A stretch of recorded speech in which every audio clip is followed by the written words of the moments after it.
Hello guys, welcome to my YouTube channel. आज मैं आप लोगों के लिए बायोलॉजी का आपका 19वां वीडियो लेके आया हूं, जिसमें आज हम लोग बात करेंगे किस चीज के बारे में, रेस्पिरेशन प्रोसेस के बारे में। इससे पहले आपका रेस्पिरेटरी सिस्टम का ही ये पार्ट है, उसको आपको अच्छे से समझा दिया गया है। उसी में अब रेस्पिरेशन प्रोसेस है, जिसको 4 पार्ट्स आपको बताया गया था। ये चारों काइंड्स को हम क्या करेंगे, यहाँ पे अध्ययन करेंगे, जिसमें हम यहाँ पे पार्टिकुलरली 3 पार्ट्स को हम अध्ययन करेंगे, क्योंकि जो लास्ट पार्ट है आपका वो आपका बड़ा है।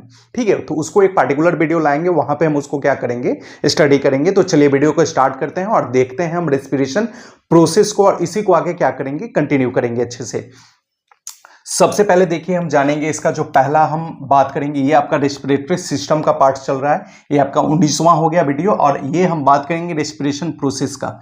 ठीक है, और आपको पता होना चाहिए कि रेस्पिरेशन प्रोसेस अगर हम बात करेंगे तो ये आपका एक्सटर्नल रेस्पिरेशन जो होता है वो आपका कहां पर होता है, एक चीज याद रखिएगा, ये कहां पे होता है, आपका लंग्स में होता है। ठीक है ना। सबसे पहले हम जानेंगे एक्सटर्नल रेस्पिरेशन, क्योंकि ये पहला काइंड आपका एक्सटर्नल ही है, दूसरा आपका इंटरनल है।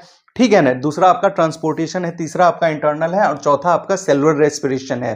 तो ये चारों को हम क्या करेंगे, जानेंगे, लेकिन एक एक करके हम देखेंगे। तो सबसे पहला अगर हम बात करेंगे तो एक्सटर्नल रेस्पिरेशन है। एक्सटर्नल रेस्पिरेशन जो होता है ये कहां पर देखने के लिए आपको मिलता है, तो ये लंग्स में होता है। ठीक है, ये फेफड़े में होता है।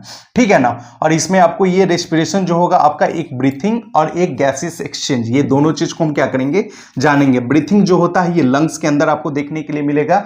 गैसियस एक्सचेंज जो होता है वो आपका किसके द्वारा, एल्वियोलाई के द्वारा होता है। एल्वियोलाई के द्वारा होता है, जिसको हिंदी में हम वायु कोष्ठक बोलते हैं, उसके द्वारा होता है। और इसी को हम आगे जानेंगे कि इसमें क्या होता है। हम जब सांस लेते हैं, इनहेल करते हैं, और फिर क्या करते हैं, एक्सहेल करते हैं। जब हम इनहेल करते हैं, जब हम सांस लेते हैं, तो वहां पे हमारे एटमॉस्फेयर में जो आपका जितना परसेंट जो चीज होगा वही आएगा आपका। तो एटमॉस्फेयर में आपका पहले से नाइट्रोजन जो है आपका 78% है, तो 78% हम क्या करेंगे, उसको इनहेल करेंगे। ऑक्सीजन को 1% और कार्बन डाइऑक्साइड जो आपका 0.03% है। लेकिन जब हम एक्सहेल करते हैं तो नाइट्रोजन पूरा का पूरा कंप्लीटली 78% हम निकाल देते हैं, और ऑक्सीजन भी उसके साथ। ये नहीं कि 21% अगर हम ऑक्सीजन लेते हैं तो उसको पूरे को ही हम क्या करते हैं, यूज करते हैं। उसका मात्र हम यहां पर देखने के लिए मिल रहा है 4% हम लगभग कह सकते हैं कि यहां पर हम यूज करते हैं, और बाकी जो 17% है उसको हम क्या करते हैं, फिर से एक्सहेल कर देते हैं। और कार्बन डाइऑक्साइड अगर हम बात करेंगे तो 4% निकलता है। अब आप बोलिएगा कि यहां से इस टाइप का कॉम्बिनेशन से जब 0.03% अगर हम कार्बन डाइऑक्साइड को ले रहे हैं, तो एक्सहेल करते टाइम में ये 4% कहां से हो गया, इसका परसेंटेज तो आप पढ़े होंगे। इससे पहले भी हम वीडियो वहां पे पढ़ाए हैं कि जब आप एटीपी, जब एनर्जी का फॉर्मेशन होता है वहां पे हमारे शरीर के अंदर में, तो वहां पे कार्बन डाइऑक्साइड क्या होता है, खुद से आपका सेल से क्या होता है, आपको निकलता है वहां पे। तो इस चीज के द्वारा इसका जो परसेंटेज होता है वो क्या होता है, आपका बढ़ जाता है। इस चीज को याद रखिएगा। नेक्स्ट हम बात करेंगे, ये जो आपका दिखा रहा है ये आपका इनहेलिंग एक्सहेलिंग में आपका नाइट्रोजन, ऑक्सीजन और कार्बन डाइऑक्साइड का जो परसेंटेज है, इस चीज को हम देख लिए। नेक्स्ट हम बात करेंगे, एक चीज और याद रखिए, ठीक है ना, ट्राइपेंसोमा। ठीक है, ये क्या होता है, ट्राइपेंसोमा, ये आपका क्या है कि देखिए ये एक प्रकार का प्रोटोजोआ होता है। ठीक है ना, ये ठीक है, ट्राइपेंसोमा बता रहा है कि प्रोटोजोआ से ही क्या होता है, आपका स्लीपिंग सिकनेस होता है। ठीक है, स्लीपिंग सिकनेस होता है। यह आपका क्या होता है, ये आपको जो दिख रहा है टीसीई, ठीक है ना, टीएसई आपको जो दिख रहा है टीएसई, जिसको हम इंग्लिश में आपको टीएसई, लेकिन यहाँ पे टी साइलेंट होता है, जिसको हम सीसी बोलते हैं। आप सुने होंगे सीसी मच्छर से आपका जो होता है ना, आपको सीसी फ्लाई से जो आपका मक्खी होता है, नॉट मच्छर, मच्छर आपका मॉस्किटो हो जाएगा। ये मक्खी से जो होता है, सीसी मक्खी से जो होता है आपको, ये स्लीपिंग सिकनेस जो होता है, ये बीमारी होता है, ये एक प्रोटोजोआ से ही होता है, और इसी को आपको नाम दिया गया है। नाम थोड़ा टेढ़ा रहता है, ठीक है ना। ये आपको ट्राइपेंसोमा है, ठीक है ना, ट्राइपेंसोमा। ठीक है, उस प्रोटोजोआ से क्या होता है, ये आपको देखने के लिए मिलता है ये बीमारी। ठीक है, और ये टीएसई आपको टी साइलेंट रहता है यहाँ पे, सीसी मच्छर जिसको हम बोलते हैं। ठीक है, नेक्स्ट हम बात करेंगे, ये सेकंड नंबर अगर हम बात करेंगे तो नेक्स्ट होता है आपका ट्रांसपोर्टेशन। इसमें जो होता है आपका ऑक्सीजन और कार्बन डाइऑक्साइड का क्या होता है, ट्रांसपोर्टेशन होता है। ठीक है, अब कैसे, तो देखिए सबसे पहले यहाँ पर जो दिया हुआ है HB फॉर आपका हीमोग्लोबिन है। हीमोग्लोबिन ऑक्सीजन के साथ जब मिलता है तो HbO2 यानी कि ऑक्सी हीमोग्लोबिन का फॉर्मेशन होता है। ठीक है, नेक्स्ट हम बात करेंगे जब ये आपका C6H12O6 आपका जो हो गया प्लस O2 आपका जो शुगर हो गया और ऑक्सीजन जब ये आपको मिलेगा यहाँ पे, ठीक है, तो ये आपका 6CO2 कार्बन डाइऑक्साइड का ये निर्माण होगा, ठीक है, साथ में आपका वाटर का निर्माण होगा और साथ में आपका ATP जो एनर्जी का फॉर्म होगा वो होगा, ठीक है। और यहां पे अगर हम बात करेंगे तो ये जो कार्बन डाइऑक्साइड होता है इसका दो पार्ट्स में बट जाता है, ठीक है, ये जो है आपका दो पार्ट्स में बटेगा। कैसे कैसे बटेगा, तो देखिए एक आपका जो दिख रहा है 10%, ये 10% लिखा हुआ है, दूसरा 90% लिखा हुआ है।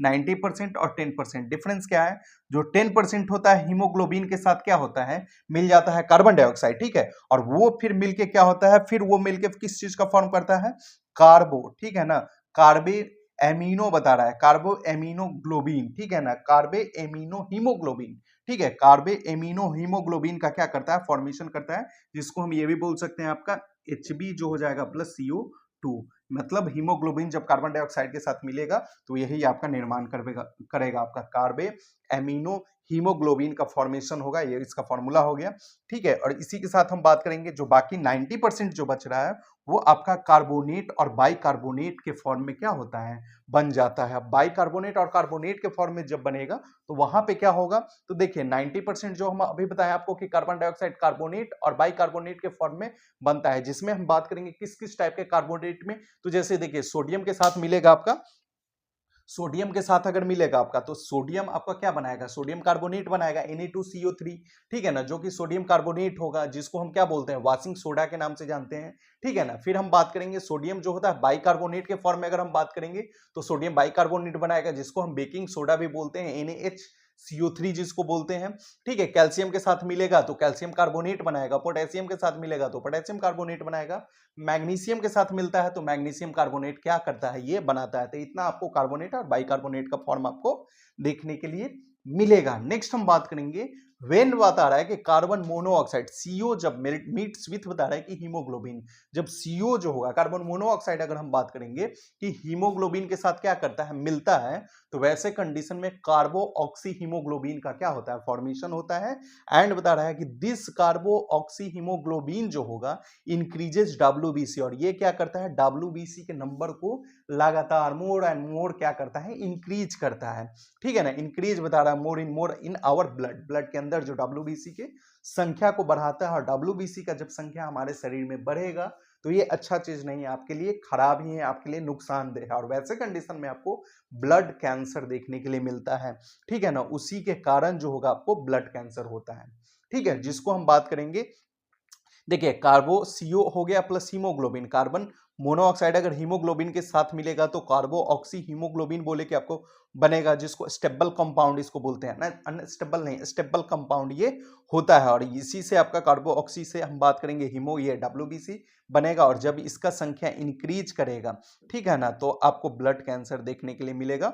WBC को हम ल्यूकोसाइड बोलते हैं और ब्लड कैंसर जो होता है उसको हम ल्यूकीमिया के नाम से जानते हैं, ठीक है, ब्लड कैंसर को हम क्या बोलेंगे, ल्यूकीमिया बोलेंगे। तो इस टाइप से हम ये सारी चीज को इधर समझ चुके हैं। नेक्स्ट हम बात करेंगे कि ऑपरेशन थिएटर जो होता है, जब ऑपरेशन थिएटर में ऑपरेशन थिएटर में जब ऑक्सीजन, यहाँ ऑपरेशन थिएटर लिखा हुआ है, ठीक है, लाइट की वजह से नहीं दिख रहा होगा, ऑपरेशन थिएटर है जिसमें बोल रहा है कि ऑक्सीजन मास्क में जो ऑक्सीजन क्या होता है और साथ में हीलियम दिया जाता है। इस चीज को आप याद रखिएगा कि जो ऑक्सीजन मास्क में जो पेशेंट होता है उसको क्या दिया जाता है, ऑक्सीजन रहता है, और नॉट ओनली ऑक्सीजन, उसके साथ हीमोग्लोबिन भी आपका मिक्स होता है, ठीक है, जो कि ब्लड में क्या करता है, ऑक्सीजन की घुलने की कैपेसिटी को क्या करता है, ये इंक्रीज करता है, बढ़ाने का काम करता है।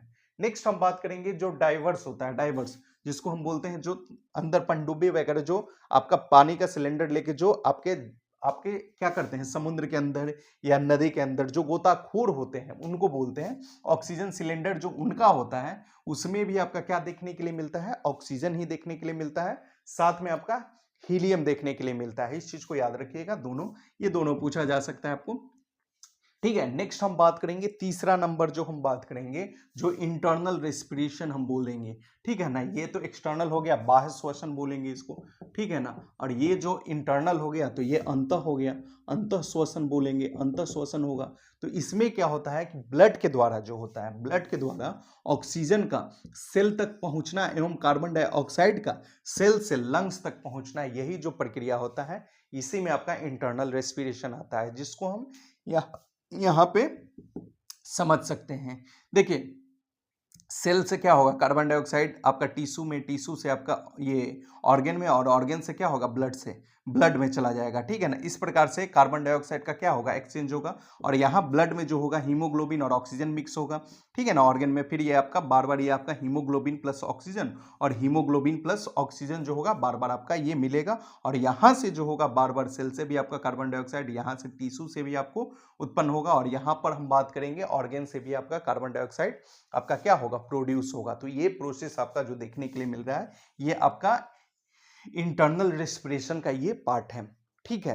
ये आपका इसी के साथ आपका इंटरनल रेस्पिरेशन कंप्लीट हो गया। और जो बात करेंगे हम लास्ट, जो आपका बचा हुआ है 4th नंबर, वो आपका है सेलुलर रेस्पिरेशन, जिसको हम बात करेंगे। उसको भी 2 पार्ट्स में आपको डिवाइड किया गया है, ठीक है ना। तो उसको हम क्या करेंगे, पार्टिकुलर वीडियो लाएंगे, उसमें हम उसको अच्छे से समझेंगे, क्योंकि वो छोटा पार्ट नहीं है, एक बड़ा पार्ट है। तो उसको अच्छे से समझने के लिए आपको एक पार्टिकुलर वीडियो देना पड़ेगा, जहां पे हम अच्छे से इसको क्या करेंगे, समझ लेंगे। तब तक इसमें जो आपको जो तीनों पार्ट्स, इसको जो तीनों प्रोसेस आपको जो बताया गया है, वो तीनों को आप कंप्लीट करें। इसके बाद जो नेक्स्ट पार्ट आएगा, उसमें हम उसको भी आगे क्या करेंगे, कंटिन्यू करेंगे, ठीक है। तो चलिए नेक्स्ट वीडियो में हम मिलेंगे। वीडियो अच्छा लगा हो तो वीडियो को लाइक करें, और चैनल पे नए हैं तो चैनल को सब्सक्राइब करें। Thank you.